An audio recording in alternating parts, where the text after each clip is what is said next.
Cette semaine, à Plus que des polos, des discours alarmistes là, sur les écrans, puis qu'on dit tout le temps que les écrans sont pas bons, nanana.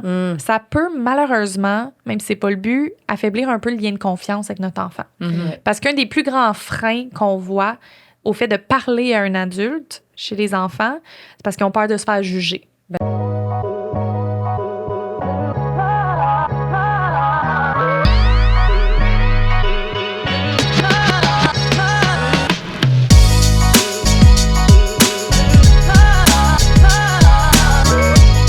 Raphaël Hu vous souhaite bonne écoute.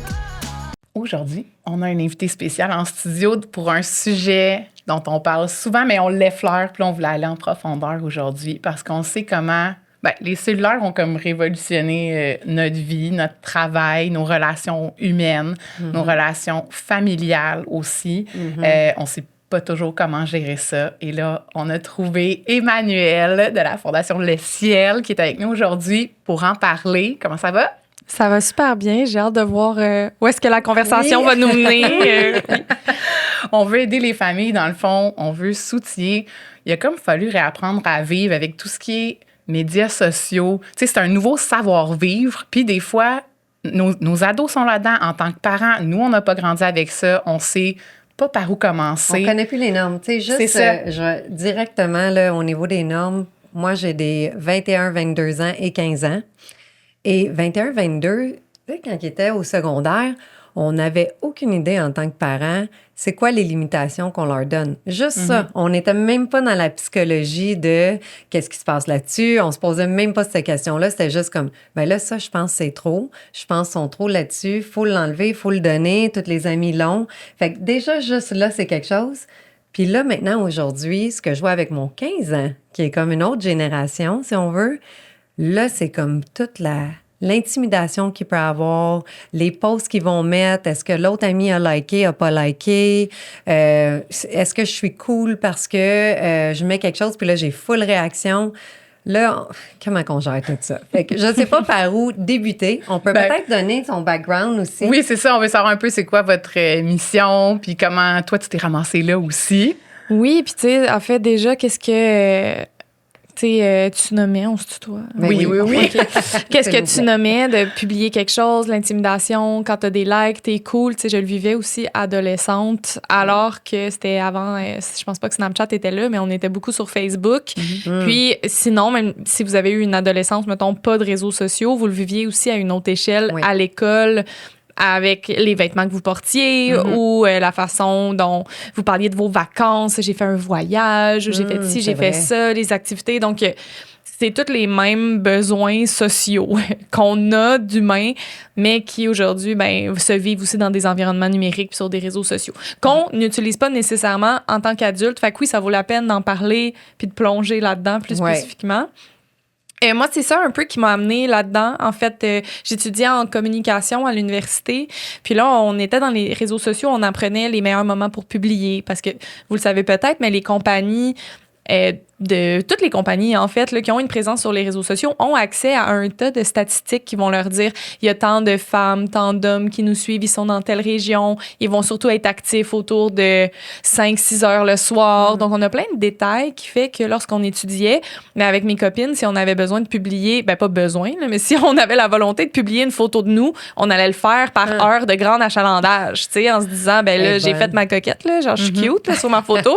Je veux que le plus de personnes la voient tant qu'elle a publié. Puis et à ce moment-là, déjà, on avait des discussions sur le fait que c'était insidieux, tu sais, cette façon de nous présenter comme des marques, alors que, on reste quand même des humains complexes et tout. Puis on se questionnait à notre rapport à la validation au regard des autres. Ce qu'on peut tout à fait vivre comme adulte aujourd'hui aussi. Hein? On peut juste regarder des traditions de gender reveal party, tu sais, où est-ce que des photos de shower de bébé, tu sais, des anniversaires, le 40e, le 50e. Tu sais, on le vit à d'autres la échelles. vie parfaite. Qui a la vie parfaite? Puis la Pinterest, comme on parlait, la Pinterest mood. Que tout a l'air parfait, puis on peut se comparer. On y pense pas comme ça, par exemple, mais tu sais, j'aime ça faire des liens entre ce que nous, on peut vivre puis ce que les ados peuvent vivre parce qu'on est beaucoup plus proche que ce qu'on pense. Des fois, c'est juste que c'est pas dans les mêmes espaces. Ah, c'est rassurant. Donc, oui, c'est full rassurant, puis ça je trouve que ça donne légitimité aussi qu'on s'enlève des fois en tant que parent de dire, ben je connais pas ça. Ouais, c'est ça. Je suis en retard, je suis pas très techno, donc je comprends pas ça. Tu sais, Snapchat, tu nommais tantôt.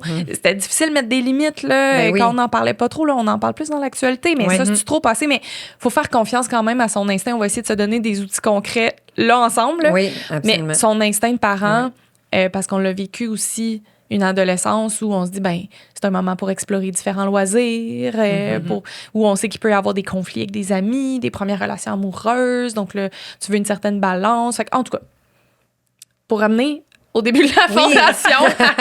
Comment tu t'es ramassée là? Oui, ben, tu sais, justement, en ayant des conversations avec mes amis sur Internet, les réseaux sociaux, comment on se projetait, comment on se dévoilait aussi, de parler de notre vie privée, j'ai décidé d'aller explorer ça à la maîtrise, puis en lisant des articles scientifiques de psychologie, de communication, sociologie, puis en parlant avec mes amis m'ont dit « Hey, c'est drôle, depuis que tu m'as parlé de X, Y études, j'ai changé mon comportement ou ça m'a fait vraiment du bien. » Puis là, je me suis dit, wow, tu sais, je veux faire ça dans la vie. J'aime lire, tu sais, j'aime transmettre l'information. Je suis contente d'être là, d'ailleurs.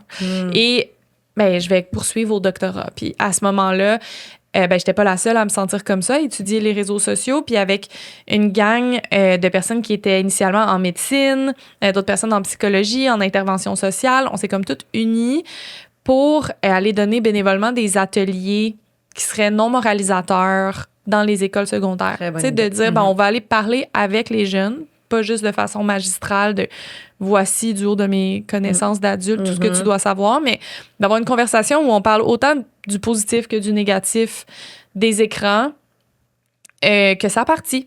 Puis là, ensuite, en décembre 2019, il y a Alexandre Champagne qui a décidé, sur ses réseaux, justement, qui a dit, ben moi, je veux partir une fondation qui va s'intéresser à ces enjeux-là.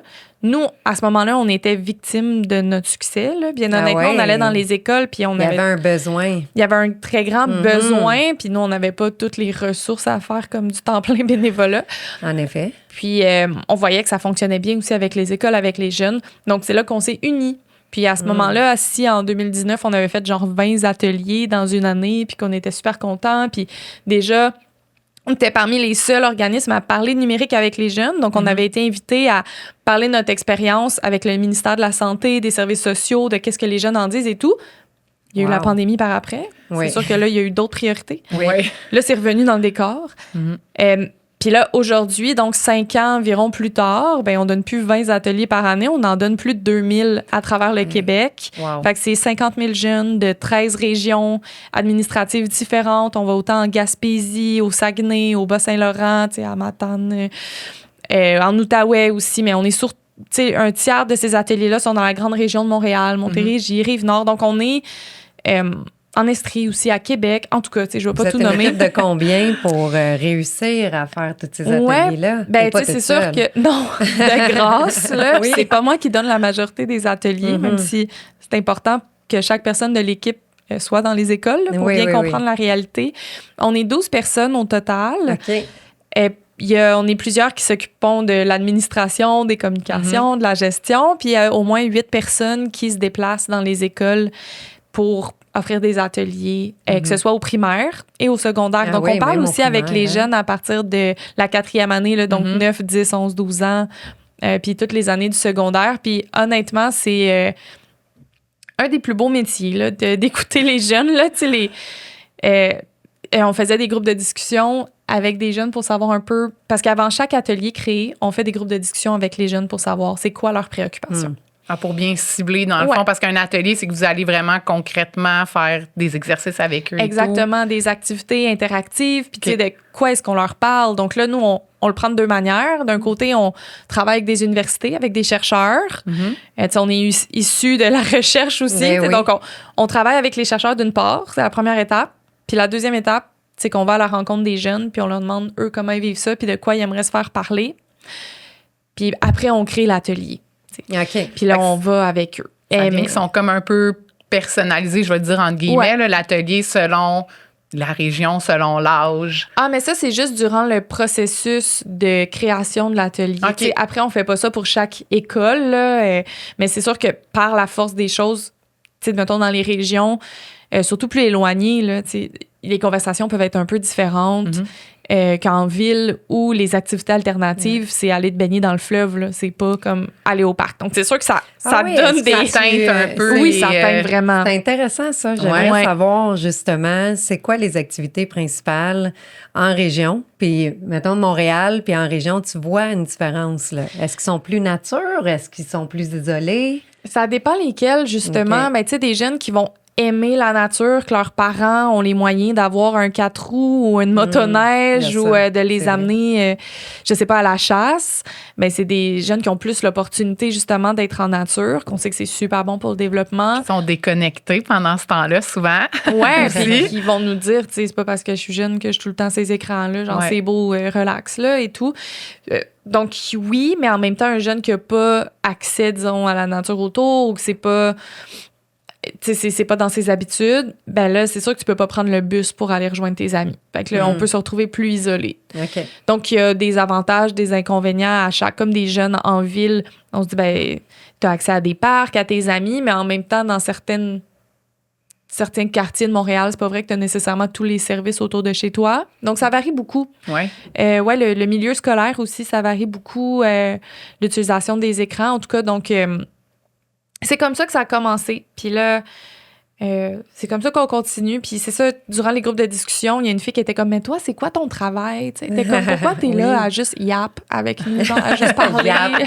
Elle était comme, pourquoi tu fais quoi, toi? Puis j'étais comme, mais oui, c'est ça mon travail. Je te pose des questions, je vais chercher qu'est-ce que plein de jeunes nous disent, puis après, je le ramène à d'autres. Donc, puis qu'est-ce qu'ils disent, les jeunes? Qu'est-ce qu'on est rendu où, là, ou qu'est-ce qui serait important qu'on sache, mettons, par rapport à tout ça? Oui, ben je pense que c'est important de prendre un pas de recul avant de parler des technologies et des jeunes, de reconnaître nos propres biais d'adultes. Dès qu'on parle des technologies, oui, là, on est rempli de jugements. Des fois, c'est correct, ça, c'est bon, ça nous mène à être prudents. Puis d'autres fois, ben ça coupe un peu le dialogue. Ça fait qu'on est plus d'une approche qui démonise la technologie. Puis on le voit dans les écoles, ces deux discours où d'un côté... Là, on dit, hey, les téléphones sont interdits des écoles, les écrans, c'est pas bon pour la santé des jeunes. Donc là, on semble d'être dans l'extrême négatif. Puis de l'autre côté, il y a l'extrême positif. À notre école, il y a un robot humanoïde qui va introduire votre élève au métier de l'avenir de la technologie. Nous travaillons avec des ordinateurs pour faciliter l'apprentissage. Donc là, t'es comme, ben là, c'est bon, c'est pas bon, qu'est-ce qui se passe? C'est comme, est-ce que c'est le progrès ou c'est la fin de l'humanité? Donc, vraiment avoir une posture nuancée. C'est important. Absolument. Puis dans les médias aussi, on va souvent documenter des cas extrêmes, genre un ado a fait un défi viral, il s'est blessé, il s'est coupé les 2 jambes. Ce jeune est décédé avec le défi de la chips. Fait que là, on s'imagine que tous les jeunes font le défi de la chips, alors que quand on est dans les classes, ben c'est vraiment pas représentatif de la problématique. Puis c'est correct qu'on en parle dans les médias parce que c'est des accidents affreux. Oui. Mais en même temps, faut pas juste baser notre opinion là-dessus, ou en tout cas, il faut être conscient qu'on se fait surtout parler du négatif dans les médias pour aller justement vers nos enfants, vers les jeunes qu'on côtoie, pour leur demander, eux, comment ils vivent ça. Ouais. Donc ça, c'est comme la première étape. Puis on l'a même vécu, là, je sais pas... vous, est-ce que vous avez connu le baladeur Sony jaune? Oui. OK. Avec le fil, c'est inconfortable. Waterproof, non? Waterproof. Après, il y a eu waterproof. Oui, parce qu'il est en mode sport. Oui, c'est ça. Exact. Tu peux courir avec dans ta main comme ça. Donc, oui. Mais tu sais, ça, on s'entend, la musique, c'est proche là, de nous quand on est ado. Là, et puis, c'est important. Et quand il y a eu cette nouveauté technologique-là, comme souvent, c'est les jeunes qui adoptent la technologie en premier. Ouais. Et là, vous devriez voir les titres de journaux que j'ai trouvés, là, c'est comme... C'est terminé, la musique collective. La musique n'est plus un acte social. Les jeunes vont déserter les concerts. Maintenant, ce n'est que l'écoute individuelle qui prime. Chacun est dans son monde. On met des photos de jeunes, mettons, à un arrêt d'autobus, chacun avec leur baladeur, en disant, dans notre temps, ça se parlait. Alors que, tu sais, honnêtement, là, à quel point tout le monde se parlait à l'arrêt d'autobus, là, je ne sais pas. Là, mais aujourd'hui, on va voir les mêmes images avec des jeunes devant un téléphone. Mais on a été aussi, nous, victimes. En tout cas, on a été la cible des préjugés sur les nouvelles technologies quand ils arrivent. Puis là, après, on peut reculer. La télévision, la radio, le télégramme. Dès que quelque chose est nouveau, dès que quelque chose évolue, Je pense que dans le cas par rapport au baladeur, puis c'est sûr que ça fait ça, mais par rapport à ce qu'on a vécu avec nos jeunes, on dirait que ça s'est comme juste amplifié un petit peu. Tu sais, on dirait que c'était partout, puis c'était à la grande échelle, puis c'était comme, est-ce que je laisse mon jeune écouter sa musique individuellement ou là, est-ce que je laisse se coucher tard parce qu'il n'est pas capable de se déconnecter? Est-ce que je dois le forcer à aller dans des événements où ce qui va être social? Mais non, mais si je regarde mes fils à moi, là, leur côté social, il est là-dessus. Ils sont tous ensemble, là, puis après, les mêmes jeunes qui sont dans l'équipe de hockey sont en arrière en train de jouer à Minecraft ensemble, à se voler des affaires ou à construire des affaires ensemble. En tout cas, je comprends pas encore assez le jeu pour savoir qu'est-ce qui se passe. Mais ce que je vois, par contre, c'est comme nous, la semaine, c'est tu fais n'importe quoi d'autre, mais tu n'es pas en train de jouer à des jeux vidéo. Tu vas le faire du jeudi au dimanche, même le jeudi peut être permis, mais on essaye ça comme ça. Mais là, après ça, on a la pression. « Hey, mes amis sont tous en train de voler ma pause à Minecraft, faut que tu me laisses jouer. » Là, on est comme « OK, on fait-tu une erreur? On fait-tu la bonne affaire? Est-ce qu'on doit l'écouter ou est-ce que je dois apprendre à plus connaître Minecraft pour savoir c'est quoi les règles du jeu? Puis pourquoi c'est ces règles de jeu-là? Tes amis, ils savent que toi, tu joues pas du lundi au mercredi. Fait qu'ils vont te voler tes trucs. Fait qu'ils vont voler tes choses. Commence à te poser des questions sur tes amis. C'est comme, mais comment qu'on gère ça? Mais c'est un excellent exemple, puis ça serait de mentir que de dire qu'il y a une seule bonne manière de gérer ça. Tu sais, avec ton exemple de Minecraft, il est super bon, là, dans le sens où il n'y a pas une solution parfaite. Quand on va parler de santé et des écrans, on va surtout nommer un équilibre avec les saines habitudes de vie. Donc là, la règle, ça peut être, OK, du jeudi au dimanche, mettons, tu peux jouer tes écrans si ça fonctionne bien. Il y en a pour qui ça va être une banque d'heures par semaine, mais là, si tu as plusieurs enfants, c'est difficile à gérer parce que dépendamment de l'âge, dépendamment de l'âge, c'est pas les mêmes attentes, la même utilisation. Ben oui, donc il n'y a pas de mesure parfaite. Mais tu sais, souvent, comme les recommandations, tu sais, de la santé publique, ben ils vont dire pour les 0-2 ans, c'est pas de temps d'écran. Encore une fois, c'est pas, tu sais, c'est une recommandation, là. On ne recommande pas de ne pas prendre d'alcool à 12 mois. C'est comme, non, t'en prends pas. T'en prends pas, genre, comme criminel, là. T'as pas le droit. Là, c'est une recommandation parce que quand même, si tu FaceTime tes grands-parents à 14 mois, tu sais, c'est pas pour ça qu'on fait de la prévention, là. C'est comme, ça va pas brûler les yeux du bébé, c'est juste qu'on veut assurer un développement moteur, langagier, émotionnel, de tout le reste. Fait que là, on se dit, ben, il y a pas vraiment d'avantage aux écrans.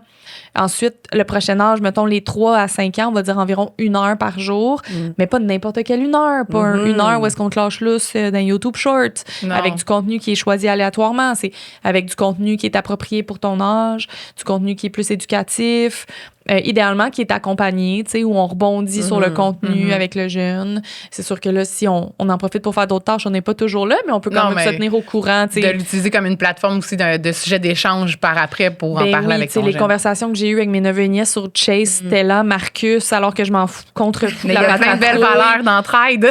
C'est ça, on parle d'entraide. Et de 6 à 12 ans, on va parler d'un 2 heures par jour. Déjà, je le vois dans les écoles que c'est pas respecté par beaucoup de jeunes, là, ça.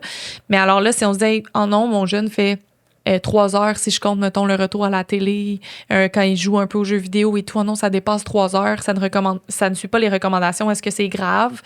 Mais là, c'est tout le temps de se demander, OK, on revient à la base des saines habitudes de vie. Puis ça va être la même chose pour les ados, parce que pour les ados, il n'y a pas d'heure. Tu sais, on ne dit pas, voici le nombre de temps d'écran parfait. Non, je savais pas ça. On demande une analyse de la situation qui considère le temps, le contenu, le contexte puis la personnalité du jeune. Okay, on y reviendra, là, mais tu sais, c'est comme de dire... là. C'est difficile quand t'as pas un doctorat, puis t'es un parent qui essaie d'analyser avec la pression des amis, puis pas qu'on les écoute, parce qu'on est toujours comme ce qui se passe chez nous, ça va se passer chez nous, mais... Ça va revenir aux 6 mois, aux 3 mois même, quand c'est quelque chose d'important pour le jeune. Absolument. Puis si c'est important pour le jeune, je pense pas qu'il faut le mettre sur une tablette puis dire non, c'est juste comme ça chez nous. Donc, puis c'est pas souhaitable non plus. C'est pas souhaitable non plus de tout couper. Là. Tu sais, on voit que dans... En tout cas, tu sais, mettons que je vais arriver aux ados après, mais mettons pour les 6-12 ans, on va dire, bon, ben est-ce qu'il y a son sommeil? Est-ce qu'il dort bien? Parce que ça, c'est la première habitude de vie qui va être... tu sais, où les écrans vont nuire. Parce que on est, tu sais, même comme adulte, là, d'ailleurs, mais tu sais, c'est encore plus important quand t'es enfant. T'es sur les écrans avant de te coucher. Tu sais, Netflix l'a dit, le PDG, en 2018, en tout cas, il a dit que leur premier compétiteur, c'était pas Crave ou la télé traditionnelle ou les podcasts. Netflix, le PDG a dit lui-même que leur première concurrence, c'était le sommeil. Parce que ils veulent notre attention. C'est ça qui décide si on fait un autre épisode ou non. T'as tout compris. Me coucher ou pas? Exactement. C'est vraiment ça. Donc, pour les enfants, c'est de vérifier. Puis même pour les ados, est-ce qu'ils dorment des enfants 10 heures par nuit, les ados 8 heures, 9 heures, dépendamment d'un jeune à l'autre. Fait que ça, c'est la première affaire. Deuxième chose, est-ce qu'il fait de l'activité physique? Là, on parle pas nécessairement d'un sport intense, si on parlait de hockey, de soccer, tu sais. Ça peut être de juste marche, n'importe juste quoi marcher, qui fait bouger. Mais ils n'aiment pas tant marcher, les jeunes. Non, c'est comme plat. Je sais pas là, les vôtres, là, mais... Moi, j'ai pas des marcheurs, mais ça joue dehors. Marcher avec ses amis. Mais même l'hiver, là, on entre là-dedans. Ouf! Il fait noir à 5 heures, c'est pas facile. Il faut être créatif.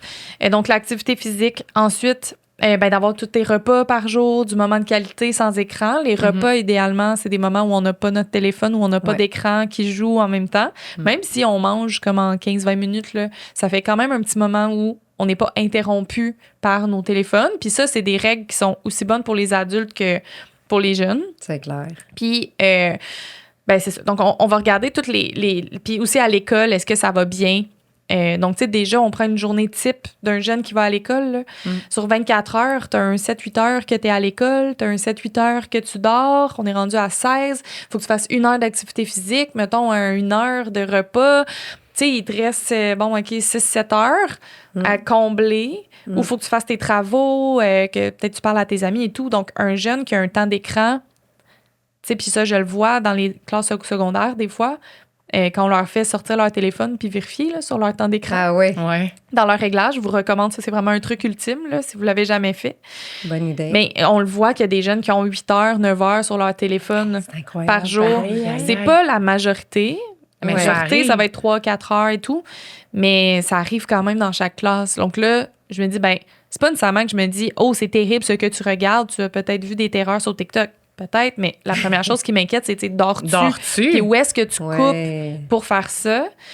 Puis c'est pour ça qu'une des premières recommandations, pour éviter, en fait, une dépendance aux écrans, ou en tout cas d'avoir vraiment un déséquilibre qui est important, c'est d'avoir une diversité d'activités, d'avoir plusieurs choses que tu peux faire. Donc, oui, tu adores gamer avec tes amis. Tu joues à Minecraft, tu joues à Fortnite, peu importe, là. Oui, t'aimes gamer. Oui, tu parles à tes amis sur Snapchat. C'est un lieu où communiquer, mais tu les vois aussi en face à face. Puis tu as aussi des activités que tu aimes faire, un loisir peut-être qui fait que tu te développes, que c'est le fun, que la lecture, le fait de faire du sport, t'entraîner. Donc, d'avoir une diversité d'activités.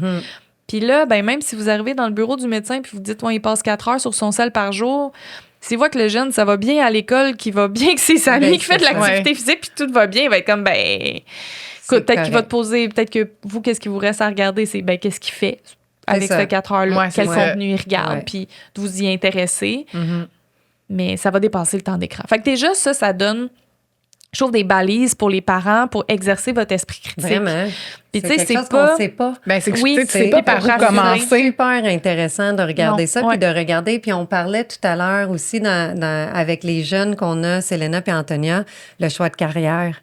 On disait le choix de carrière, la meilleure affaire à faire, c'est de te diversifier toi-même, puis de faire des expériences, puis de... Fait que ça fait comme qu'est-ce que tu mentionnes, ça vient tout dans l'équilibre, ça devient sain, puis ça devient des choses que tu vois que tu verrais peut-être pas dans les médias sociaux. Peut-être que oui. Peut-être que tu peux en voir des choix de carrière. Tu peux découvrir des choses sur les médias sociaux, mais encore là, dans ton 4 heures, tu sais, est-ce que tu as fouillé pour ça ou tu as fait d'autres choses? Oui, puis c'est une bonne question à poser aux jeunes aussi. Tu sais, quand on arrive avec les ados dans les classes, on leur demande, d'après vous, c'est quoi un temps d'écran, tu sais? On leur demande c'est quoi le leur. T'sais, on fait l'exercice en ce moment de faire comme, OK, j'ai 24 heures d'une journée, qu'est-ce qu'il faut que je fasse, Puis on leur demande, d'après vous, c'est quoi un temps idéal? Puis surtout, pourquoi? Puis on réalise qu'ils sont très sévères à l'égard d'eux-mêmes. Ils vont dire, idéalement, ça serait pas plus qu'1 heure sur TikTok. Mais quand on ouvre leur téléphone, mettons, ils vont passer 2-3 heures sur TikTok. Puis là, t'es comme, mais pourquoi? Puis là, ils vont être déçus d'eux-mêmes de dire, ben je passe bien trop de temps là-dessus, je perds mon temps, puis on sent une certaine honte par rapport à fait, ben j'ai pas de vie. T'sais, ils réalisent qu'ils passent trop de temps dessus. Oui, puis en même temps, si j'étais arrivée un pied dans la classe, puis je disais, hey, sur TikTok, il y a du contenu négatif, ce qui est vrai. Sur TikTok, ils nous manipulent à rester là-dessus. Ouais, ce qui est débattable aussi. Sûrement qu'il aurait été sa défensive, il aurait été comme madame, il y a aussi des bonnes choses sur TikTok, puis il aurait eu raison. Mais si on commence pas en leur nommant tout le négatif, puis qu'on s'intéresse à eux, puis qu'on leur pose des questions, on réalise que eux-mêmes sont très critiques, puis que justement, ils vont dire, ben pour moi, 1 heure sur TikTok, là, j'aurais eu le temps de voir mes trends drôles, peut-être sur YouTube, j'irais voir les vidéos des YouTubeurs que j'aime bien, qu'est-ce qu'ils ont sorti, tu sais, ça m'aurait distrait, ça aurait été correct. Ou sur Snapchat, je peux parler à toutes mes amies pendant 1 à 2 heures, mais si je passe 4 heures là-dessus, j'avoue, c'est abusé. Mais là, on parle, tu sais, parce que c'est leurs propres objectifs. Puis ils savent. Ouais. Ils savent que moi, mes fils, c'est brain rot. Tu dois entendre ce mot-là. OK, moi, je comprends pas. Ils sont comme là, j'ai du brain rot, ils s'en rendent compte, ce que tu dis, là, ils s'en rendent compte. Ouais. Plus que nous, ben peut-être, est-ce que ça peut faire aussi partie des valeurs aussi qu'on leur dit, gars, fais pas juste ça dans ta vie, va te diversifier, va faire des activités. Tu vas voir qu'il y a des affaires que tu vas aimer bien plus faire que brain rot, c'est... J'ai compris par la suite l'expression. Non, parce que moi, du contenu niaiseux, à 5 ou 4 ans, ils me disent pas qu'ils sont brain rot. Ton cerveau, il évolue pas, tu sais. Puis... Ouais. Mais je suis aussi du point que c'est vrai qu'il y a beaucoup de positifs quand même pour être dans une sphère créative. On veut savoir c'est quoi, tu sais, la prochaine affaire qui est le fun pour les jeunes. Oui, c'est sûr que c'est inspirant. On découvre des restaurants, on découvre, moi, je google plus, là, je vais voir soit TikTok, Instagram pour les recettes ou autres. Puis je trouve que c'est plus rapide, qui peut être une bonne chose ou une moins bonne chose, parce que là, on devient que tout est comme let's go, instantané. Ouais, je veux ma recette, je veux là, mais le jeune aussi, c'est ça, sauf que eux, c'est juste de faire le scroll sans arrêt, puis de te laisser embarquer dans le scroll sans arrêt, qui peut m'arriver aussi, là, quand je prends mon café le matin. Tout le monde là. peut se faire prendre au jeu aussi, là. Oui. Mais je pense que ça va aussi dans, si on disait les valeurs familiales, puis comment que tu le démontres. C'est sûr que si au déjeuner, papa, maman sont là-dessus, ça l'aide pas. Non, c'est sûr que non, là. Mais oui, puis ça, c'est un autre sujet dont on entend beaucoup parler, là. Une anecdote que j'aime beaucoup, c'est quand on a commencé à aller au primaire avec les ateliers. On commence à faire des conférences aux parents en même temps dans les écoles primaires. Puis là, je suis dans une classe pour le projet pilote, puis je demande aux enfants, qu'est-ce que vous voulez... Tu sais, je parle à vos parents ce soir. Est-ce qu'il y a un message que vous voudriez que je leur transmette? Ou tu sais, je parle dans des balados, des podcasts, tu sais, à la radio. Qu'est-ce que vous voulez que les parents sachent? Puis ça fait 3 ans qu'on pose cette question-là. C'est la même réponse à chaque fois. Puis c'est pas, là, au début, j'étais bien innocente. Là, je me disais, un enfant va dire, je veux un téléphone, ou je veux avoir le droit de jouer à tel jeu et tout. Puis c'est la même chose qui sort tout le temps. C'est comme, ah oui, madame, dites à mes parents de lâcher leur téléphone, passer du temps avec moi. Ça fait mal au cœur d'entendre ça. C'est à... Tu sais, bon, c'est le chapeau de fait, mais mais c'est à l'échelle du Québec, là, tu sais, que les enfants, comme de 9 à 12 ans, qui on parle, c'est ça. Puis là, le feu prend dans la classe, là, c'est les mains levées. Puis là, oui, mes parents sont tout le temps là-dessus. Ah oui, mon père, il game tout le temps. Moi, je peux pas gamer. Puis c'est pas de dire que les mêmes règles doivent être appliquées aux adultes et aux enfants, mais eux, c'est ça qu'ils ressentent. Puis même qu'à un moment donné, j'étais dans un atelier, puis on était dans une activité, puis de manière un peu hors sujet, un jeune lève la main, puis demande, mais madame, est-ce que vous avez pas plutôt des trucs pour mes parents, pour qu'eux soient moins ces écrans? J'aime ça, par exemple, quelle vivacité d'esprit de l'avoir demandé, ce jeune-là. Puis tu sais, il devait y avoir pensé parce qu'on parlait d'autres choses. Là. Fait que là, il a comme pris son petit courage, il a levé la main, il a demandé. Puis j'y demande, je dis, ben, tu sais, plus que les jeunes, j'y vais direct, je dis, ben, est-ce que tu lui as demandé, tu sais, de déposer son écran, puis la classe part à ben oui, madame, m'a dire ça à ma mère, lâche Candy Crush, vous devriez voir sa face, voyons donc. Donc là, j'écris, je suis comme, hey, je m'excuse, je sais pas quoi répondre. Il y en a-tu ici qui ont des trucs plein de mains levées? Il y a un enfant qui dit, ben moi, mon truc, c'est que j'arrive à mon parent avec une idée d'activité concrète. Comme ça, il n'y a pas besoin de réfléchir. C'est genre, on va jouer au hockey dans la ruelle, ou on va faire direct l'activité, il n'y a pas besoin de penser, puis là, il y a plus de chances de dire oui. Là, tu as les autres enfants dans la classe. Ah oui, OK, c'est bon, je prends note. Un autre c'est une bonne idée. oui. Ouais.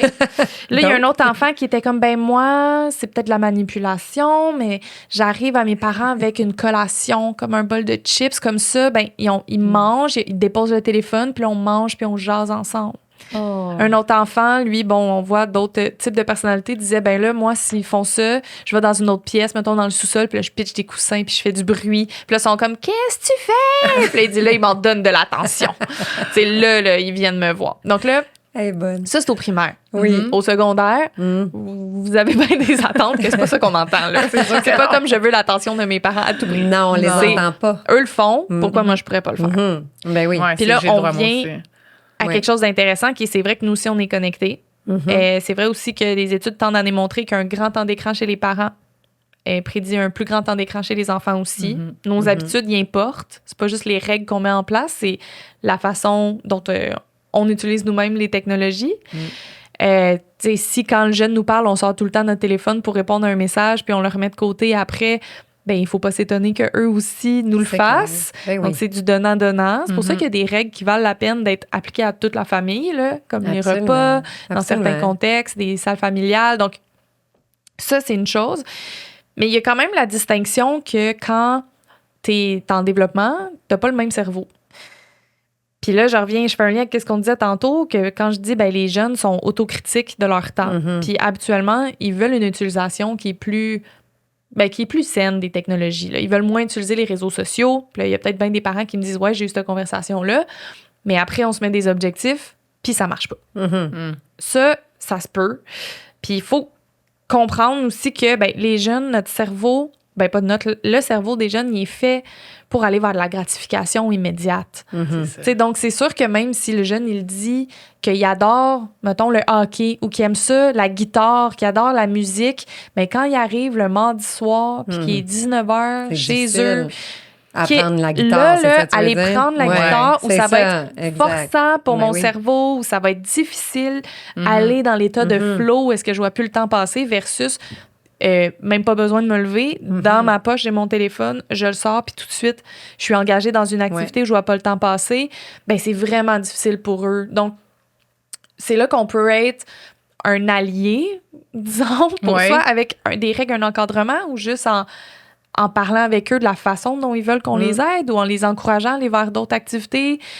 Souvent, ça prend la forme de faire prendre conscience de « Hey, là, ça fait une demi-heure, t'as fait 1 heure que t'es sur ton cell, t'es sûr que tu veux pas faire autre chose? » Peut-être plus compliqué, mais mettons des cours, OK, c'est pas toujours la meilleure affaire. Ouais, un cours de guitare, ou même juste... T'as-tu un ami qui veut apprendre la guitare en même temps que toi? Puis on fait des soirées, pas des soirées, mais mettons le mardi soir, on fait ça. Oui, d'avoir la motivation d'être avec chez eux, mais d'avoir sa motivation parce que les amis, c'est super important. En plus, ils vont pouvoir le filmer puis mettre ça sur les médias sociaux pour montrer leur l'évolution de leur talent. Mais ça, c'est toutes des solutions auxquelles eux, ils n'auront pas nécessairement pensé, puis que nous non plus. Donc, d'où pertinence encore plus de se parler entre parents, là, de comment tu gères ça, comment tu arrives à motiver d'autres activités. Il y a des jeunes qui, par eux-mêmes, vont aller faire d'autres activités. Mais il y en a d'autres pour qui ça va être davantage un défi. Puis je dirais qu'en général, c'est un défi. Là. Donc, tu sais, si on établit avec l'ado, mettons, qui veut diminuer son temps d'écran, il faut se donner les moyens pour le faire. Parce qu'il y a une ado qui me disait, samedi passé, j'étais plus capable. Elle dit, j'étais sur TikTok, je m'ennuyais, je trouve ça plate. Elle dit, fait que je décide de supprimer l'application. Elle dit, 5 minutes plus tard, je l'ai réinstallée. J'étais comme, qu'est-ce qui s'est passé? Elle dit, là, je le supprime. Je lève les yeux, je regarde autour de moi, je vois le salon. Qu'est-ce que je peux bien faire? Elle a 15 ans. Le téléphone, il est peut-être arrivé dans sa vie au moment où elle avait comme 13, 14. Ses loisirs, c'est pas les mêmes que quand elle avait 12 ans là, non plus. Donc, ça revient à ce qu'on disait tantôt sur la diversité d'activités puis trouver des choses. Là. Elle n'est pas capable de conduire encore. Elle peut pas se rendre seule en quelque part. Oui, c'est vraiment bien dit. C'est ça. Ça fait partie de leur... Mais je me souviens, moi, quand j'étais jeune, on avait la petite discothèque là, pour les 14-17. Genre de disco mobile. C'était le gros divertissement. Puis c'était de 14 à 15 parce qu'après ça, t'étais out si tu y allais encore. T'étais comme trop permise, mais trop vieille. Puis là, tu l'as pas. Là, t'as pas read the room. Là. là, t'es plus à la bonne place. Mais même ça, c'était difficile parce qu'il fallait que je me rende, là. Ouais. Puis il y en a de moins en moins de... Ben ça dépasse un peu... Ça n'existe quasiment plus. C'est ça dépasse notre capacité individuelle, là, mais il y en a de moins en moins de lieux où les jeunes peuvent se réunir, au centre d'achat, au cinéma. Ouais, c'est vrai. Les restaurants, ça coûte cher. Ben là, tu sais, même pour les jeunes, tantôt, on parlait d'enfants de 20, début vingtaine, il y a moins de bars, il y a moins de... Tu sais, on sort moins... Puis, si les jeunes vont traîner au centre d'achat, on va dire, bon, check du flanage. Ouais, c'est fait que là, il faut être tolérant aussi. Là. Fait que c'est difficile de trouver. Fait qu'il faut vraiment comme trouver, je sais pas, game night, des jeux de société, la guitare, comme tu as nommé. N'importe quoi, c'est d'avoir un échange dans ce qui passionne nos enfants, puis d'essayer de commencer. Tu sais, comme moi, je suis pas une personne de jeux de société, mais là, en te parlant, on dirait que j'aurais le goût de le mettre sur pied, puis ça va faire son bout. Tu sais, je veux dire, c'est difficile. Ça sera une période de ça, puis à un moment donné, tu sais. Ça va venir à d'autres choses, peut-être. Oui, ou tu sais, des trucs de. Tu sais, des fois, c'est quel besoin qui remplit l'écran, mettons. Tu sais, on dit. Ouais, par contre, rendu à 8 heures. Ouais, rendu à 20h30, peut-être que c'est pas là que tu t'en vas apprendre la guitare, t'es fatigué. Ouais. Ben, peut-être c'est de dire, ben, au lieu là, que moi, je sois sur mon iPad, puis toi, tu sois sur ton cell, OK, on écoute genre. Il y a une mère qui me disait qu'elle écoutait à peu près tous les soirs avant de se coucher avec sa fille Grey's Anatomy. Et j'étais comme, mais c'est parce que vous n'avez pour 25 ans de moments mère-fille, à parler des personnages, à discuter de qu'est-ce qui se passe. C'est plus la patte patrouille, là, mais c'est rendu autre chose. Donc, oui, c'est un écran.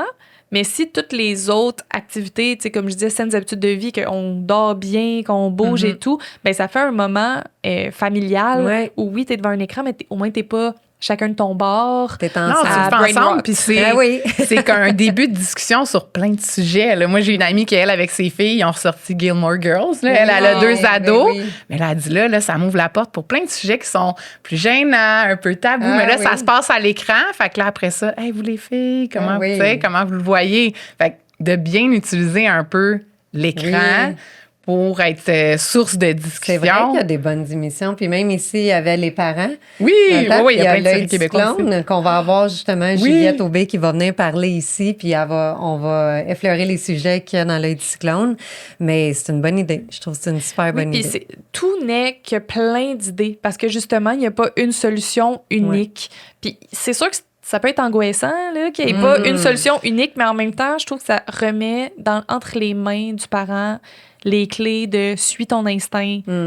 Oui, diversité d'activités, trouve des idées, ça ne marchera pas toujours du premier coup, mais c'est justement notre expérience de vie qui peut nous aider à dire, ben, t'as pas aimé ça la première fois, cette activité-là, on va en essayer une autre.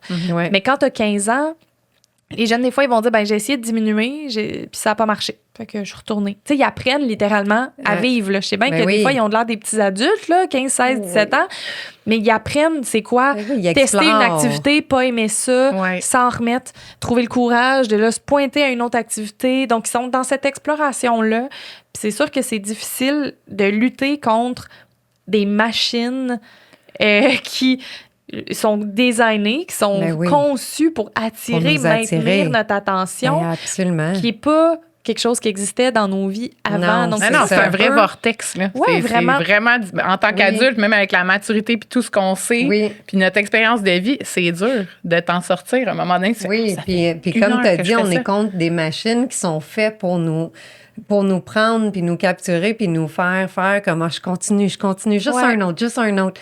Mais puis en parlant d'activité, ça me fait penser justement à notre fils de 15 ans. Bien, on a un fils de 20 ans qui a commencé l'escalade. Là, dans la vingtaine, on dirait que si, je pense, tu as toujours essayé d'inculquer que la diversification est importante, puis il va explorer, peut-être que sur le coup, ils ont quand même le goût de se virer de bord puis d'aller dans les jeux vidéo parce que c'est ce qu'ils connaissent, comme on disait.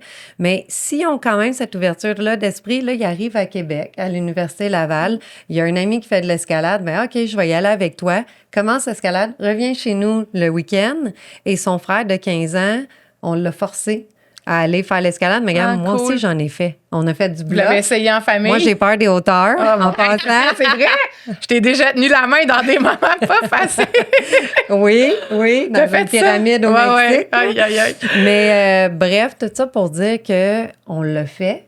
Je me suis forcée à le faire. Mon mari l'a fait. On l'a tout fait en famille. Puis, ben, tu sais quoi? Notre fils de 15 ans, pas la journée même. Je veux pas y aller, j'aime pas ça. Je suis pas un gars d'escalade, je suis pas un gars d'escalade. Ben, tout de suite après, le week-end d'après, quand son frère est revenu, on va-tu faire de l'escalade? J'ai tombé à terre. Oh. J'ai vraiment tombé à terre. Tu sais, on est fiers, là, dans ce cas-là, de lui, de voir, puis de dire, gars, ça va être en plus, c'est un bon entraînement pour ton cerveau, pour ton corps. Puis il a vu que son frère, il a commencé à voir, tu sais, c'est beaucoup Mais vous êtes les bon abdos parce et tout. il y a nulle part là-dedans que ce que j'entends que ça a été facile, là, dans le sens où il a fallu que vous-même vous alliez à Ben, c'est l'escalade. à force de le travailler. Que même que vous justifiez pourquoi, y expliquez pourquoi, Ouais. pour qui vous suivent, pourquoi. Ouais. Puis après, de refléter, tu vois, tu as trouvé ça le fun. Tu sais, donc, Ouais. c'est pas sans effort, même comme pour nous en tant qu'adultes, là, mais Ouais. c'est un bel exemple de. Ben, ça a Mais il valu faut la le faire. peine. Il Ouais. faut se lancer, puis il faut se lancer avec eux dans Ouais. ça. Puis il y a quelque chose, j'aurais aimé ça parler, on parle beaucoup de intimidation, cyber-intimidation.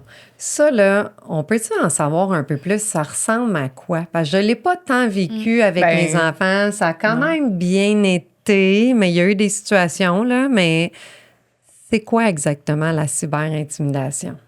Ouais, ben, je vais passer par la socialisation avant de répondre à ta question sur l'intimidation.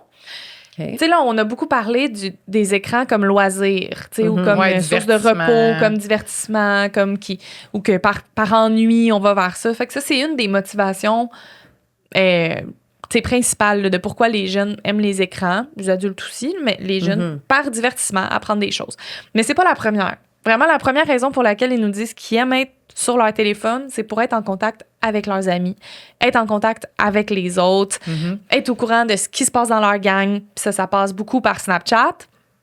Et des fois, par plein. Là. Ça peut vraiment varier d'un jeune à l'autre. Il y en a qui vont quasiment juste utiliser Snapchat puis Messenger avec leur famille. Il y en a d'autres, ça va être... Je parle à mon groupe de soccer sur Instagram, puis à des amis que je connais moins, on s'envoie des vidéos, tu sais. Mais ma sœur, on se parle sur iMessage, parce que les deux, on a un appareil iPhone, puis là, je parle à mes amis autres sur Messenger. Tu sais, c'est vraiment comme une courte pointe de plein d'applications, ce qui fait que souvent, les jeunes, ils ont l'air super connectés, mais c'est parce qu'ils parlent avec certains types d'amis sur différents endroits. Plateformes. Ouais. Ouais. Puis, tu sais, à quelque part, on peut se reconnaître là-dedans aussi, comme adulte, peut-être, Oui.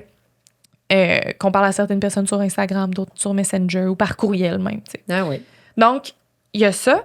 Puis ça, ben, c'est quand même de montrer que ça peut vraiment répondre à un besoin de soutien social puis d'appui social puis pour les jeunes, puis que c'est un espace d'expérimentation aussi, où tu vas revenir dans la journée sur des conflits qui ont pu avoir lieu, sur est-ce que ça, c'était le fun ou ça ne l'était pas. Tu sais, ton premier chum, ta première blonde, peut-être tu tombes en amour, tu testes les relations aussi en ligne. Donc, tout ça peut être vraiment positif. Ça l'est la plupart du temps. Mais donc, là où il y a de la socialisation, il y a un risque d'intimidation, puis d'accrochage, certainement. Comme beaucoup, c'est difficile comme en face-à-face, où c'est difficile de passer à travers une adolescence sans chicane avec tes amis ou avec quelqu'un ou avec une amourette, là, quelque chose. En ligne, ben, c'est sûr qu'une grosse différence, c'est que ça te suit chez toi, ça continue le soir. Donc, imaginez, tu sais, au moment de notre vie où l'amitié prend la plus grande place, là, où le besoin d'appartenance est à son comble, ton accès 24 heures sur 24, 7 jours sur 7 à tes amis. Ah oui, Ouais. oui, oui. Donc, la seule limite que tu as, c'est celle que tu te mets et elle n'est pas facile. Non. Donc, si pour les cas d'intimidation, ben, quelques chiffres. Tu sais, il y avait une étude qui avait été faite au Canada par Abilomédia qui demandait aux jeunes est-ce que vous avez déjà reçu des méchancetés en ligne? Parce que les jeunes, des fois, cyber-intimidation sont comme je me suis pas fait intimider, mais quand il est question de méchanceté, ben, c'est un terme qui est plus large et tout. Puis il y avait environ le tiers des jeunes qui disaient qu'ils avaient reçu déjà des méchancetés en ligne. OK. Un des premiers espaces où il y avait reçu ces méchancetés-là, c'était dans les jeux vidéo en ligne. Je sais pas si vous avez déjà... Oui. si vos Il y a amis- comme des chats dans les jeux, c'est Je vais ça? dire vos amis, vos Non. enfants. Non, Oui, pas non, les c'est ça. enfants, oui. Les C'est ça. enfants, il y a des chats, il y a Ben le oui. micro ouvert. Puis il peut vraiment y avoir, surtout dans Absolument. certains jeux, une culture très toxique des jeux vidéo où c'est très banalisé. On peut signaler les gens, mais tu sais, c'est un milieu compétitif, là. Donc, tu sais, juste pour vous dire, un des jeux où il y a le plus associé à plus de violence et de chicane en ligne, là, c'est pas un jeu de fusil, là. C'est pas Call of Duty, c'est Non. FIFA. OK? Ah, Parce que ouais, c'est hein. du soccer. les équipes puis- de soccer. Oui, parce que la compétition est tellement forte. Wow. Donc, on voit que la compétition, c'est ça qui vient souvent jouer dans nos émotions puis causer de la rage. et puis d'avoir se réguler, plus que vraiment le fait que c'est dans un contexte de violence, fusil là, et tout. Mais encore là, c'est compétitif. Donc ça, c'est la première place où il y avait des insultes. Fait que ça, vous voyez, juste vous intéresser à ça. Là. Puis en passant, si vos enfants sont plus petits, tu n'iras peut-être pas gérer le chat room de ton enfant de 17 ans, là, mais il y en a des petits là, vraiment au primaire que je parle de 9, 10, 11, 12 ans qui sont sur Roblox, où il y a des inconnus qui vont jouer à des jeux vidéo. Ça, vous pouvez, comme parent, avec l'enfant, dans les réglages, désactiver le chat, désactiver certains mots, dire que c'est un enfant mineur qui utilise, qu'il n'ait pas le droit au micro. Puis je dis avec l'enfant parce que ça dérange les enfants aussi là, d'avoir des inconnus qui les insultent et tout. Donc, ça permet de les éduquer en même temps que des manières de signaler la personne ou de la bloquer. Parce qu'il y a des enfants qui vont me raconter qu'ils arrêtent de jouer un jeu parce qu'il y avait tout le temps quelqu'un qui les insultait là. Mais tu sais, t'as le goût de dire, tu peux le bloquer puis continuer de t'amuser ou bloque le chat complètement. Fait que ça, c'est... Déjà, ça nous informe. Bon en tant que parent, de le faire, mais de le faire avec lui. Fait qu'il est impliqué. C'est une bonne opportunité aussi quand le jeune commence un jeu de regarder c'est quoi les règles, puis peut-être pas d'être super rushant au début de comme « Hey, let's go, on va dans les réglages! » C'est comme l'affaire de Minecraft que je mentionnais tout à l'heure. C'est comme quand on entend, il joue pendant que je joue pas, il me vole mes affaires. OK, attends un petit peu, on peut-te savoir un peu plus sur ce jeu-là, puis on peut conseiller ou t'aider. T'encadrer un peu. Mettre des règles fair pour tous. Oui. Non, mais c'est la chose à faire. C'est la chose à faire. Puis un autre exemple, c'est que disons qu'on a des règles souvent, justement avec les enfants, de temps. La fin de semaine, tu as le droit de jouer 1 heure.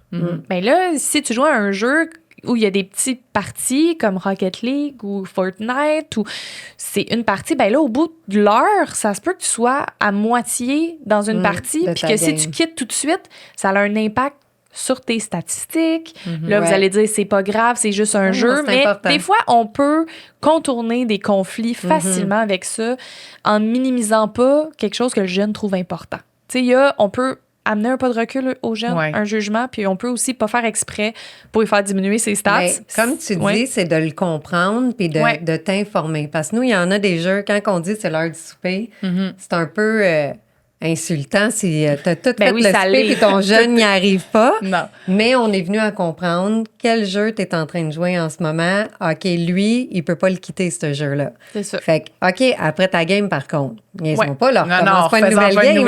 Non, là, tu vas pouvoir pogner les nerfs et dire, là, tu vas pouvoir l'éteindre. Mais en le sachant, il a fallu qu'on l'apprenne, ça. Mais on l'a appris parce que au début, t'as le goût de juste peser sur le bouton puis dire, c'est l'heure du souper. Viens-t'en, parce qu'on a appris ça, il faut que tu sois conséquent dans tes demandes envers tes enfants. Puis si tu joues au yo-yo avec l'enfant, mais ça fonctionne pas. Mais cette latitude-là de le laisser finir sa game, ça fait partie d'être constant. C'est comme tu finis ta game, tu t'en viens, parfait, c'est beau, on n'a pas plus que pour 20 minutes. Là, si on en a pour 2 heures, c'est d'autre chose. Bien, justement, tu le nommes bien que tu as appris que c'est autour de 20 minutes.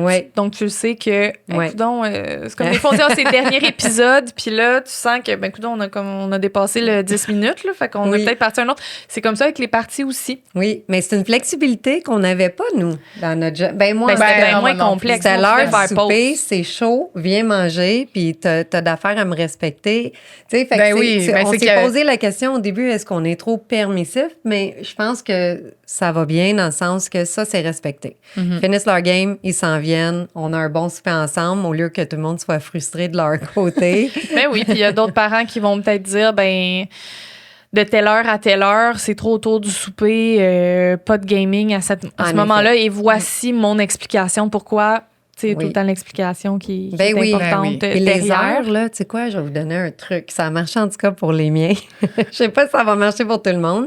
La fin de semaine, nous, il y avait le droit de jouer de 8 heures le matin à 10 heures. Puis après ça, de 4 heures à 6 heures. OK? Fait que pas de télé dans la journée. Fait que, est-ce que je peux vous dire, quand tous les parents ils disent, coudonc, il se lève à 11 heures, mon gars, il se lève à midi. Moi, il se levait à 8 heures. Parce que t'avais pas le droit de te lever à 10 heures. T'avais pas le droit. T'avais le droit. Mais les jeux, c'était de 8 à 10. Donc, moi, j'ai les plus lève-tôt de toutes les ados. Je suis à peu près certaine que ça l'a aidé. Sauf que, voyez-vous, le dernier, on n'est plus lousse, je vais l'avouer. Puis lui, s'il se lève à 10 heures, ben il se lève à 10 heures, puis il va jouer 2 heures de temps. Bon, alors, lui, il se lève pas tôt. Mais en même temps, le sommeil aussi, c'est important. Donc, on Oh, dit, oui, bien sûr. Peut-être que c'est le même que son 10 heures de sommeil, puis vous... C'est ce que je me suis dit. Fait que c'est pour ça qu'on est venu plus flexible, mais c'était juste quand même comique qu'ils se levaient à 8 heures pour pas manquer leurs 2 heures. Mais il n'y avait aucun ami à 8 heures, c'était les deux qui jouaient ensemble. Ils jouaient seuls ensemble, les deux. Mais d'où l'importance de s'informer, justement, que tes amis sont connectés vers telle heure. Ouais. Bon, puis aussi en tout cas, de parler avec d'autres parents quand on a l'occasion, parce que des fois, je suis sûre que vous l'avez entendu ou vous l'entendez, c'est comme toutes mes amies ont un téléphone, toutes mes amies sont connectées à cette heure-là, puis alors qu'il y a des règles pas mal dans chaque famille. Là. C'est comme pour me promener. Là. Donc, voilà. Donc, ça, pour revenir à l'intimidation, fait que les jeux vidéo, vraiment, ça vaut la peine de s'intéresser. À surveiller.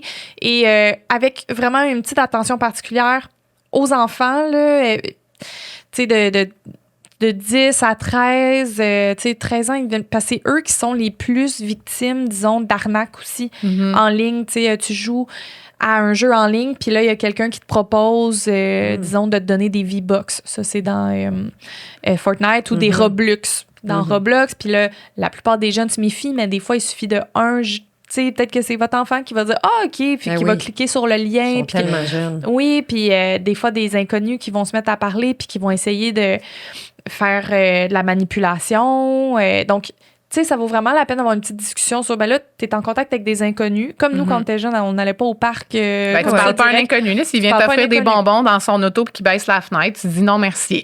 C'est ça. Fait que si l'inconnu vient te parler, te pose des questions, te demande des informations sur toi, alors que vous étiez juste censé gamer en équipe, non. C'est non. Ça, tu bloques, tu signales, t'as pas besoin de ça. Il n'y a rien de vraiment bon qui peut ressortir de ça. Non, c'est ça. Ben là, quand t'es plus vieux, des fois, c'est vrai que des fois, il y a d'autres dynamiques où tu trouves une équipe avec qui tu joues bien en équipe, puis ça se peut. Mais t'es plus vieux, t'es capable. Mais t'es plus vieux, t'as plus de jugement. C'est ça. Puis c'est ça, les chiffres le montrent quand même que c'est dans ces âges-là que t'es plus prompt à te faire avoir, entre guillemets. C'est ça, ils vont être plus ciblés. Ouais. Puis belle sensibilisation quand même des parents, je le vois dans les classes, mais les cas sont quand même en hausse, donc lâchez pas. Oui, hein? Ouais. Deuxième cas où il y a de l'intimidation, chez ceux qui en ont vécu, des méchancetés, c'est dans les messages privés. Donc, tu sais, des fois, on s'imagine que c'est dans les commentaires sous une publication. Souvent, les jeunes vont se garder une petite gêne quand même. Là. Ils vont pas s'afficher intimidateurs. Il y en a que oui, là, mais en insultant quelqu'un. Et c'est dans les groupes privés. Là, je vais vous donner des exemples au primaire, au secondaire. Au primaire, tu sais, même si on interdit les réseaux sociaux puis qu'il n'y en a pas, à l'école, tu as accès à un Teams. Souvent, tu as accès à une adresse courriel. C'est tous des endroits où j'ai entendu des histoires, répertorié des histoires où des enfants s'insultaient ou allaient créer un groupe team que la personne enseignante n'était pas dedans. Wow. Puis qu'il y en a qui allaient se chicaner ou s'insulter.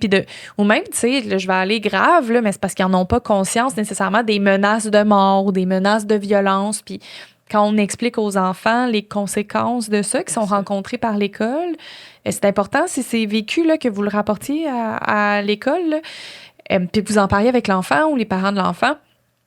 Il y a normalement, tu sais, ça se règle, la situation. Mais comme les enfants, il faut qu'ils l'apprennent ça aussi. Ben, en ligne, c'est la même chose. Puis justement, ça peut être très insidieux parce que tu es revenu de l'école, là, tu as accès à ces insultes-là, tu n'es pas toujours capable d'identifier que oui, c'est de l'intimidation, oui, c'est des insultes. Donc, il faut faire attention aussi quand on a un discours virtuel versus réel, tu sais, que c'est pas vrai ce qui se passe en ligne. Parce que si tu te fais insulter en ligne, là, ça va faire du mal pour vrai. Ouais. Ça fait plus mal. Puis, comme, qu'est-ce que tu as dit? J'y avais jamais pensé comme ça. C'est vrai que tu le ramènes chez toi.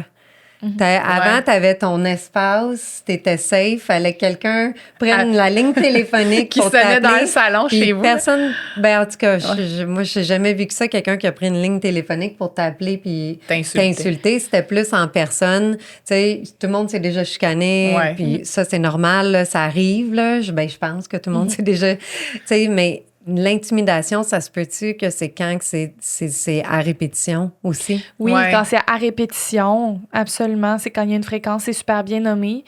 Mais des fois, c'est tu sais, disons, les enfants, ils vont être dans tout le même groupe Snapchat. Il y a un gros groupe Snapchat de classe, tous les membres de la même classe, si vous enseignez aussi, là, informez-vous, là, souvent, c'est déjà créé, tout ça. Ben oui. Puis là, il y a 2 jeunes qui vont se chicaner.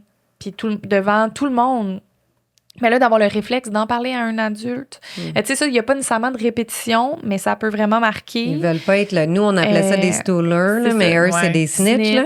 Ouais. Ouais. Ils veulent pas être ça, là. C'est comme... mais c'est quoi T'as-tu un conseil de comment arrêter ça? Parce que des fois, quand ça part, Ben, ça reste d'en parler. D'en parler vraiment, là.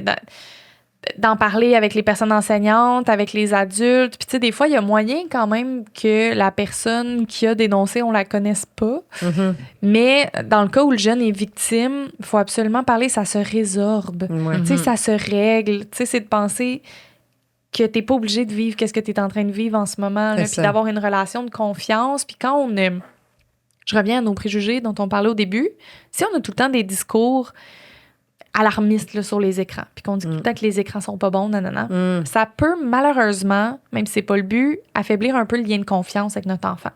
Parce qu'un des plus grands freins qu'on voit au fait de parler à un adulte chez les enfants, c'est parce qu'ils ont peur de se faire juger. Ben oui. Ben là, on va me dire... Tu sais, c'est ces jeux vidéo, mes parents veulent pas m'entendre parler des jeux vidéo. Ou ça, c'est un problème d'écran, ils vont encore me dire c'est un problème d'écran.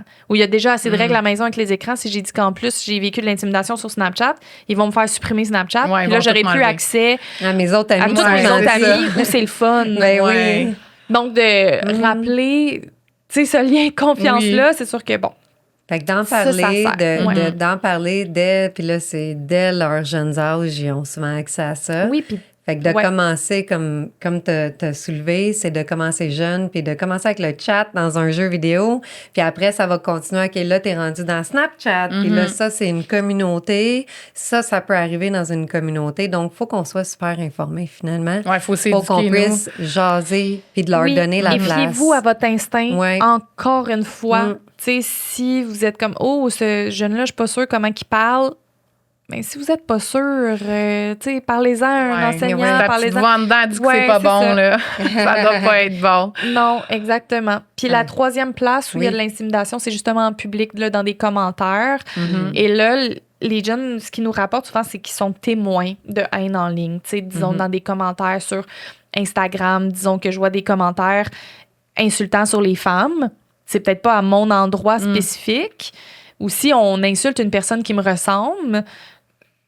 Encore une fois, ça me vise pas personnellement, mais je peux me sentir très, très concernée. Par exemple, si on insulte tel trait caractéristique du physique d'une personne puis que moi, je le partage, ben, ce que j'apprends un peu, c'est que si je publie, il y a des risques. Ben, j'endosse que la personne...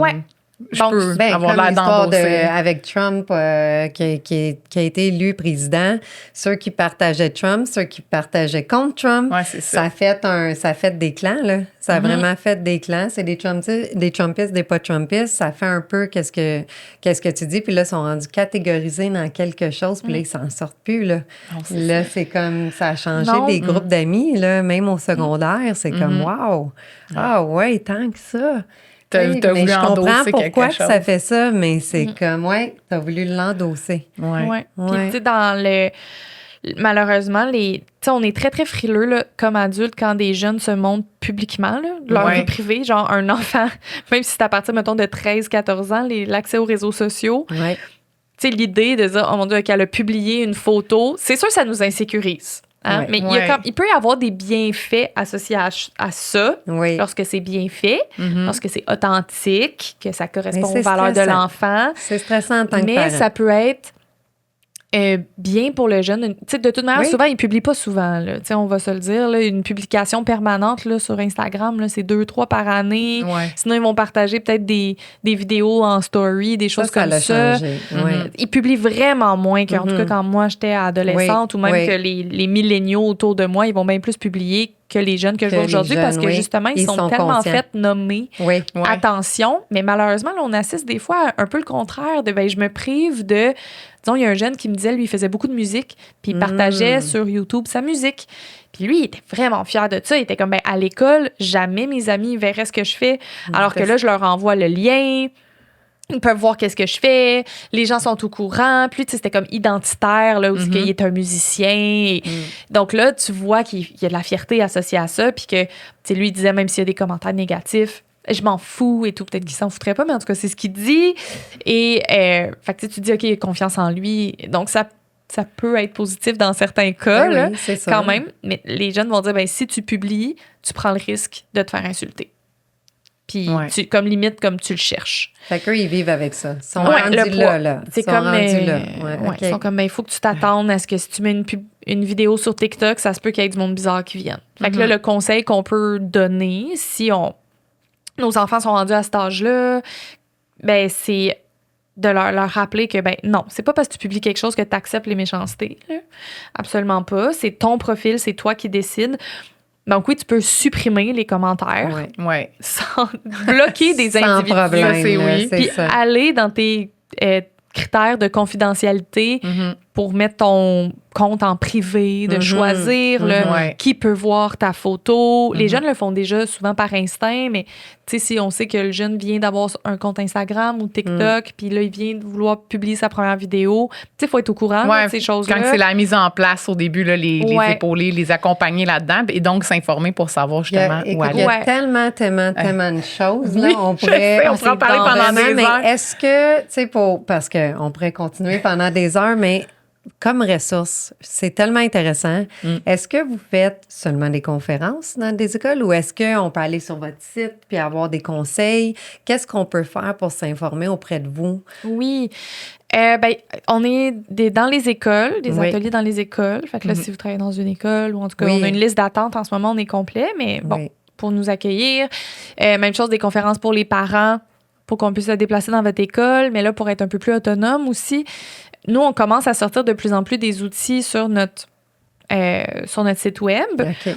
Comme, disons, on a un outil qu'on sort là, qui est des stratégies pour gérer ma frustration dans les jeux. C'est juste t'imprimes ça, tu mets ça à côté d'une console.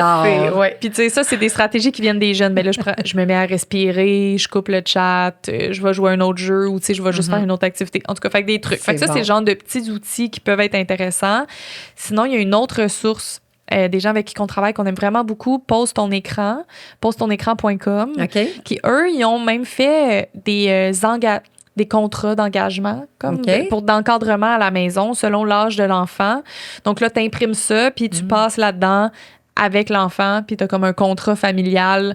Ça doit combien de temps environ? Aussi, ça, parce que des fois, on ne sait pas par où commencer. Donc là, ça fait vraiment un tour d'horizon. Et sinon, on a, c'est ça, sur notre site web, un autre outil qui peut être intéressant si votre enfant a comme son premier téléphone, par exemple, si on parlait, de passer à travers, ou même s'il a déjà son téléphone, ça s'appelle la boussole numérique, puis c'est une série de questions où le parent répond comme le jeune.